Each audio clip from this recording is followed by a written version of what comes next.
Okay అంటే నేను start. జై తెలంగాణ, జై జాగృతి, జై కవితక్క. ఈరోజు ఎమ్మెల్సీ తక్కలపల్లి రవీంద్రరావు గారు శ్రీమతి కల్వకుంట్ల కవితక్క గారి జనంబాటను ఉద్దేశించి కవితక్క గారి గురించి ఒక ప్రైవేట్ ఛానల్లో కూడా అనేక రకాలైనటువంటి విధంగా అసభ్యకరంగా మాట్లాడడం జరిగింది.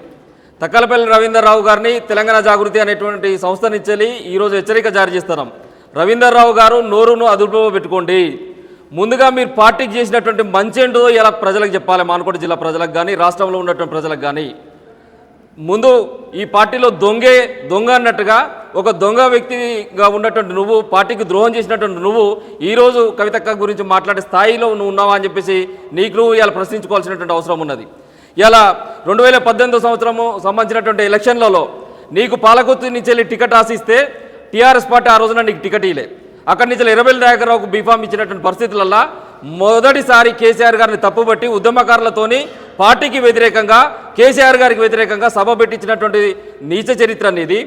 ఆ రోజున పార్టీ టికెట్ ఇవ్వకపోతే తెలంగాణ జనసమితి అనేటువంటి కోదండరాం సంబంధించినటువంటి పార్టీ తరపున పోటీ చేయడం కోసం కోదండరాంతో కూడా చర్చలు జరిపినటువంటి మాట వాస్తవమా కాదా? చివరకు కోదండరాం సంబంధించినటువంటి వాళ్ళ పార్టీ ఇన్ఫ్లుయెన్స్ ఉంటుందో ఉండదని చెప్పేసి బీజేపీ పార్టీ నుంచి కూడా పోటీ చేయడానికి పోయి బీజేపీ పార్టీ దగ్గర మోకరిల్లి పైసలు అడిగింది వాస్తవమా కాదా? ఇలా రవీంద్రరావు సమాధానం చెప్పాల్సినటువంటి అవసరం ఉన్నది. అంతేకాకుండా 2023 సంవత్సరం మొన్న జరిగినటువంటి ఎలక్షన్లలో నీ కుర్చబుద్ధి ఏందనేటువంటి మానకోట ప్రజలందరూ కూడా చూసిళ్ళు.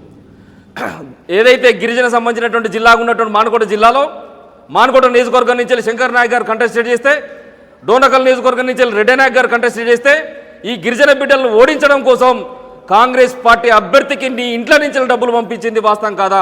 ప్రతి గ్రామాన కూడా ఒక్కొక్క కుట్రదారులను పెట్టుకొని నీ సంబంధించినటువంటి వ్యక్తులను పెట్టుకొని నువ్వు బీఆర్ఎస్ పార్టీకి ద్రోహం చేసింది వాస్తవా కాదా? నువ్వు సమాధానం చెప్పాల్సినటువంటి అవసరం ఉన్నది. చివరకు నిన్నగాక మొన్న నీ సొంత గ్రామం అయినటువంటి ఇసంపల్లి గ్రామంలో కనీసం బీఆర్ఎస్ పార్టీ నుంచి సర్పంచ్ అభ్యర్థిని నిలబెట్టుకోవాలని చేయలేవని చెవటవు నువ్వు ఈరోజు కవితక్క గురించి మాట్లాడుతున్నావా? కాంగ్రెస్ పార్టీ యూత్ నాయకుడు అయినటువంటి అక్కడ ఉండబడేటువంటి ఎవరైతే యూత్ నాయకుడు షాగంటి సందీప్ అనేటువంటి వ్యక్తిని కాంగ్రెస్ తరఫున నిలబెట్టుకుని గెలిపించుకున్నటువంటి నీచ చరిత్ర ఒకరోజు బీఆర్ఎస్ పార్టీకి ద్రోహం చేసుకుంటా ఈరోజు కవితక్క గురించి అవాకులు చెవాకులు పెడితే నాలుక ఘోషిస్తాం రవీంద్రరావు, తస్మత్ జాగ్రత్త అని చెప్పేసి సందర్భంగా హెచ్చరిస్తాను.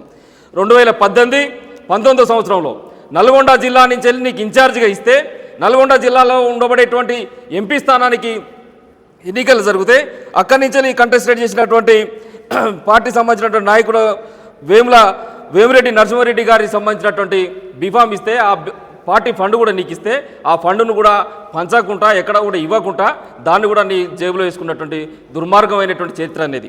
ఇలా నల్గొండ అయితేంది, మునుగోడు అయితేంది, నాగార్జున సాగర్ అయితేంది, హుజూర్ నగర్ అయితేంది, ఇలా చెప్పుకుంటూ పోతే ఆ ఉమ్మడి నల్గొండ జిల్లాలో నీకు ఎక్కడెక్కడైతే ఇన్ఛార్జీలు ఇచ్చినో, ఎక్కడెక్కడైతే ఉప ఎన్నికలు వచ్చినాయో అక్కడ అంతా కూడా సర్వనాశనం చేసినటువంటి దుర్మార్గమైన చరిత్ర అనేది రవీంద్రరావు తెలుసుకో. ఇలా ఏం ఉద్యోగం చేసినావు? నీ విద్యాసంస్థలు పెట్టినా అని చెప్పేసి అంటున్నావు. విద్యాసంస్థల ద్వారా అక్కడ ఉన్నటువంటి బడుబలైన వర్గాలకు, గిరిజన సామాజిక వర్గాలకు ఏమైనా న్యాయం చేసినావా? విద్యార్థుల స్కాలర్షిప్లను కూడా ఎత్తుకతిన్నావు కదా. నీ ఇన్స్టిట్యూట్లో పనిచేసేటువంటి ఉద్యోగులకు జీతాలు ఎగ్గొట్టినావు కదా. ఏ ఉద్యోగం చేసినావని ఇలా 1000 కోట్ల రూపాయలు సంపాదించినావు నువ్వు రవీంద్రరావు.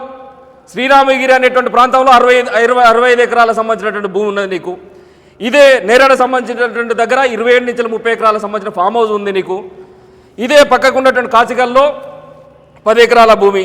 ఇట్లా చెప్పుకుంటూ పోతే నీ ల్యాండ్ బ్యాంక్ ఎంత అనేటువంటిది కూడా చెప్పాల్సి వస్తుంది. నీ దుర్మార్గమైనటువంటి చర్యల ప్రతిదీ కూడా మీ ఇంతవరకు ఎక్కడ కూడా మాట్లాడలే. నిన్ను ఎక్కడ టార్గెట్ చేసి కూడా కవిత గారు మాట్లాడలే. చివరకు నువ్వు ఎంత దుర్మార్గంగా వివరిస్తున్నావు అంటే నిన్నెవడు కూడా కానట్లేరు, కుక్కలు కూడా కానట్లేరు. కవిత గారు ఏమన్నా స్పందించి నీ మీద మాట్లాడుతున్నామో అని చెప్పేసి నువ్వు అనుకుంటున్నావు. కానీ నీలాంటి స్థాయి తక్కువ వ్యక్తికి ఒక 3rd క్లాస్ ఫెలోకు కవితక్క మాట్లాడాల్సినటువంటి అవసరం కూడా లేదని చెప్పేసి ఈ సందర్భంగా రవీంద్రరావు హెచ్చరిస్తారు. చివరకు ఒక ఆర్టీసీ కుటుంబం కండక్టర్గా ఉండబడేటువంటి లక్ష్మారెడ్డి గారు, ఇది మొదటి నుంచి వాళ్ళ తాతల తల్లులు సంపాదించినటువంటి ఆస్తి. ఈ ఆస్తిలో వాళ్ళ పాత పాస్ పుస్తకాలు, లక్ష్మారెడ్డి గారికి సంబంధించిన పాత పాస్ పుస్తకాలు, ఈ పాత పాస్ పుస్తకాల్లో ఈ సర్వే నెంబర్ 209 సర్వే నెంబర్లో 8 ఎకరాల సంబంధించిన పైచులకు భూమి ఉంటే ఈ భూమిని కూడా కబ్జా చేసి నీ భార్య మని అయినటువంటి శ్రీమతి సంధ్యారాణి గారి పైన రిజిస్ట్రేషన్ చేసుకున్న మాట వాస్తవం కాదా? చివరకు తన బిడ్డ పెళ్లి చేయడం కోసం కూడా నీ దగ్గరకు వచ్చేసి కాలావేళబడి బ్రతిమలాడినా కానీ కనికరించలేనటువంటి దుర్మార్గమైనటువంటి వ్యక్తివి, ఒక కబ్జా కోరువు. నువ్వు ఈరోజు కవితక్క గురించి మాట్లాడతావా అని చెప్పేసి ఈ సందర్భంగా తెలియస్తాను. ఇది ఇవాళ కోట్ల రూపాయల విలువ చేసేటువంటి భూమి. ఈ భూమిని కబ్జా చేసి ఆ కుటుంబాన్ని, పేద మధ్య తరగతి కుటుంబం, ఆ కుటుంబం చివరకు వాళ్ళ బిడ్డ పెళ్లి చేసుకోవడానికి కూడా డబ్బులు లేనటువంటి పరిస్థితులలో కూడా ఇంకా కోట్లను ఆశ్రయించి తిరుగుతున్నాడు లక్ష్మారెడ్డి గారు. ఇలా లక్ష్మారెడ్డికి ఏం సమాధానం చెప్తావు? ఎంఆర్ఓ సంబంధించినటువంటి రిపోర్ట్ కూడా ఇచ్చిల్లు కదా, ఈ భూమికి సంబంధించింది ఇది లక్ష్మారెడ్డి గారిది అని చెప్పేసి ఎంఆర్ఓ రిపోర్ట్ ఇచ్చిల్లు. కోర్టు కూడా ఆయనకు ఫేవర్గా ఇచ్చింది, కోర్టు జడ్జిమెంట్లు ఉన్నాయి. ఇలా నువ్వు సుఖం పోసావని చెప్పేసి నువ్వు కవిత గారి గురించి మాట్లాడతావా? జాగృతి జనం బాట ద్వారా ఏం న్యాయం చేస్తుంది కవిత అని చెప్పేసి మాట్లాడతావా? చివరకు శంకర్ నాయక్ గారు 2014 సంవత్సరంలో బీఫామ్ ఇప్పిస్తా అని చెప్పేసి తొరూరులో నువ్వు 10 ఎకరాల ఇది మామిడి తోటను నువ్వు నీ పేరు మీద రిజిస్ట్రేషన్ చేసుకుంది వాస్తవా కాదా? ఇలా మాట కూడా ప్రజలకు సమాధానం చెప్పాలి. 10 ఎకరాల మామిడి తోటను బీఫామ్ కోసము నువ్వు బీఫామ్ ఇప్పిస్తా అంటే కేసీఆర్ నా జేబుల్లో ఉన్నాడు, కేటీఆర్ నా జేబుల్లో ఉన్నాడు, నేను ఇప్పిస్తా అనంటే ఆ గిరిజన బిడ్డ నమ్మి ఆ రోజున నీకు 10 ఎకరాల ఫామ్ హౌస్ను రిజిస్ట్రేషన్ చేసినటువంటి మాట వాస్తవం కాదా? రవీందర్ రావు గారు సమాధానం చెప్పాలి. ఇలా 2023 సంవత్సరంలో మొన్న పార్టీ ఓడిపోయిన తర్వాత మంత్రులందరూ దొంగలు, కేసీఆర్ కనుక మా మాట వినుంటే పార్టీ గెలిచేది అని చెప్పేసి పార్టీ పైన బురద జల్లే మాటలు మాట్లాడినటువంటి లోఫర్ ఎవడు? ఆ లోఫర్ మాటలు మాట్లాడినట్టు లోఫరు నువ్వు కాదా? ఇలా కవితక్క గురించి మాట్లాడే స్థాయి అనేది అని చెప్పేసి ఈ సందర్భంగా తెలియజేస్తాను. ఇయాటి వరకు నీ కుటుంబంతో నీకున్న సఖ్యత ఏంది? నీ అన్నదమ్ములతో నీకున్న సఖ్యత ఏంది? చివరకు మొన్న మీ అన్న 20 ఏళ్ళు కూడా నీతో మాట్లాడుకుంటున్నటువంటి సురేందర్ రావు గారు మొన్న కాలం చేసి చనిపోతే కనీసం నీ అన్న సంబంధించినటువంటి అంత్యక్రియల్లో కూడా 5 నిమిషాలు లేనటువంటి పాపాత్ముని నువ్వు. కేటీఆర్ గారి దగ్గర అన్న చనిపోయినా కానీ ఈయన బాధ్యతలు, పార్టీ బాధ్యతలు భుజాన్ని వేసుకొని బాగా పనిచేస్తాడని మార్కులు కొట్టించడానికి చివరకు శవాన్ని కూడా వాడుకున్నటువంటి దుర్మార్గమైన చరిత్ర అనేది రవీంద్రరావు తస్మత్ జాగ్రత్త అని చెప్పేసి ఈ సందర్భంగా హెచ్చరిస్తాను.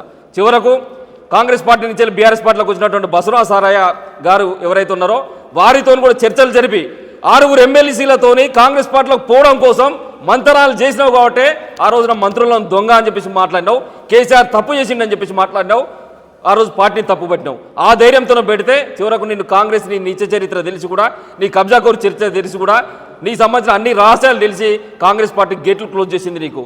తర్వాత ఇవాళ బీఆర్ఎస్ పార్టీలో అనివార్య పరిస్థితులలో ఇలా నువ్వు కొనసాగుతున్నావు. చివరకు నిన్ను నమ్మినటువంటి జరిపోతుల ఎంకన్నా అని చెప్పేసి మానుకోట మాజీ మన వ్యవసాయ మార్కెట్ సంబంధించినటువంటి వైస్ చైర్మన్గా ఉన్నాడు. ముడుపొక్కలు గ్రామంలో సర్పంచ్గా కంటెస్టేట్ చేస్తే నువ్వు పోయిన తర్వాత నీ రైట్ హ్యాండ్గా తిరిగినటువంటి ఎంకన్నా ఓడిపోయినటువంటి పరిస్థితి. నీకు ఎక్కడ ముఖం చెల్లుతుంది మానుకోటలా? ఏ గ్రామంలో నీకు క్యాడర్ ఉన్నది? ఓ క్యాడర్ లేనటువంటి వేస్ట్ ఫెయిల్లో ఇలా కవితక్క గురించి నువ్వు ఇంత ఘోరంగా మాట్లాడితే తెలంగాణ జాగృతి చూస్తూ ఊరుకుంటుందా? ఇలా సమాధానం చెప్పాల్సినటువంటి అవసరం ఉన్నది. బీఆర్ఎస్ పార్టీకి శనిలాగా బట్టి బీఆర్ఎస్ పార్టీకి గోతులు తీసేటువంటి నువ్వు ఈరోజు పార్టీకి నేను న్యాయం చేస్తానా, నా సంబంధించిన లెటర్ మీదనే కవిత గారిని నేను సస్పెండ్ చేసినా అని చెప్పేసి మాట్లాడుతున్నావు. ఇంకా సిగ్గుండాలి నీకు మాట్లాడటానికి. మహిబాద్ ప్రజానీకం అందరూ కూడా ఫిబ్రవరి 2వ తారీఖున జనం బాట ద్వారా మేము మానుకోటకు వస్తున్నాం. మానుకోటకు వచ్చిన రోజు నీ బట్టలు ఇప్పదీసి నీ నడు బజార్లను నిలబెట్టేటువంటి బాధ్యత కూడా తెలంగాణ జాగృతి తీసుకుంటుంది. తస్మత్ జాగ్రత్త రవీంద్రరావు అని చెప్పేసి ఈ సందర్భంగా హెచ్చరిస్తాను. చివరకు ఏదైతే నువ్వు పెట్టినటువంటి బీడీ కళాశాల, ఆ కళాశాల ప్రాంగణంలో ఉండబడేటువంటి ప్లాట్లన్నీ కూడా ప్రైవేట్ ప్లాట్లు. ఈ ప్రైవేట్ ప్లాట్లలో ఉండబడేటువంటి ప్రైవేట్ వ్యక్తులకు ప్లాట్కు ₹1,00,000 చొప్పున ఇచ్చేసి వాళ్ళందరినీ కూడా ప్లాట్ల లోపలికి రాకుండా చేస్తున్నటువంటి చరిత్ర ఎవరిది? ఇలా ఆ ప్లాట్లకు సంబంధించిన యజమానులందరూ కూడా ఇబ్బందుల పాలవుతున్నారు. దాని చుట్టూ కాంపౌండ్ కట్టుకొని దాంట్లో ఒక ఫామ్ హౌస్ కట్టుకొని ఇలా నువ్వు వ్యవహారం చేస్తున్నావు. నీ చరిత్ర తెలవందేవనికి ఇంకా నా నోరు బయటనే నిన్ను చిన్నతనం నుంచి చూస్తానా. ఇదే జమాలపల్లి విద్యాభారతి పాఠశాల చదివినా, ఇదే నీ విద్యా సంస్థలలో చదివినా, చిన్నతనం నుంచి కూడా నాకు పూర్తిగా నీ గురించి నాకు అవగతం ఉన్నది. నీ రాసలీలలో నీ రహస్య భాగవతాల గురించి మాట్లాడాల్సి వస్తే మానుకోట నాయకుల పరువు ఉండదు. అనవసరంగా నువ్వు మా నోర్లు తెరిపించే ప్రక్రియ గనక శ్రీకారం చుడితే మాత్రం తస్మత్ జాగ్రత్త బిడ్డ, నీకు ఒళ్ళు వలుగుతుంది, నీకు దేహశుద్ధి జరుగుతుంది. అక్క మీద ఇంకొకసారి నోరు జారుతా అని చెప్పేసి ఈ సందర్భంగా రవీంద్రరావును హెచ్చరిస్తూ ప్రభుత్వం తక్షణమే రవీంద్రరావు లాంటి చీడపురుగు పైన ఏదైతే తను చేసినటువంటి అక్రమ సంబంధించినటువంటి భూదందాల పైన విచారణ చేపట్టాలని చెప్పేసి కూడా ఇలా రాష్ట్ర ప్రభుత్వాన్ని ఈ సందర్భంగా డిమాండ్ చేస్తాను. జై తెలంగాణ.